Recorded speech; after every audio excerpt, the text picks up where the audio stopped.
Hello, and welcome to the download.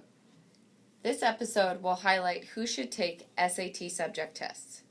SAT subject tests are required or recommended by many of the most selective colleges. Some questions you may have that will be answered in this episode are: what are the SAT subject tests? Should I take the SAT subject tests? When should I take them? And which colleges require them?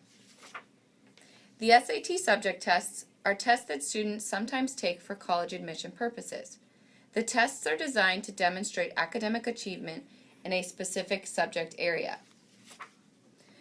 There are 20 subject test options that are offered throughout the school year.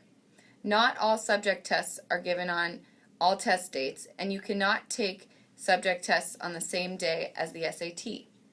Each test is 1 hour in length.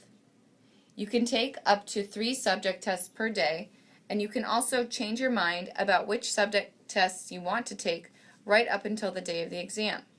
Language with listening tests are the exception, however, because they require prior registration. Subject tests are multiple choice and scored on the same 200 to 800 scale as the SAT. The best way to prepare for a subject test is to take the relevant courses and work hard in them. There are several things you need to consider before deciding if you should take an SAT subject test. First, SAT subject tests can help demonstrate a particular strength in a specific subject area. Second, some colleges require or recommend that you take subject tests, especially if you're applying to a specific competitive major or program. Third, subject tests can help you show colleges your academic interests.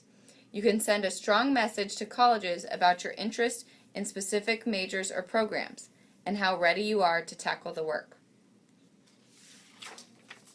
A common question for students is, when should I take a subject test? A good rule of thumb is to take the subject test in May or June after finishing the course that aligns with that subject test. For example, if you are planning to take the biology subject test, you would want to sign up for the June SAT subject test after completing the biology course. Very few colleges actually require subject tests as part of their admission policy. Compass Prep provides a detailed, up-to-date list of schools that require or strongly recommend that students complete the subject test. You can also always visit the College Board for a detailed list. Remember to keep in mind that specific academic majors, such as engineering or nursing, within a college may require subject tests that are not required by all applicants to the college. So, always be sure to visit the college website for the most accurate and up-to-date information on their specific subject test policy. And that's the download.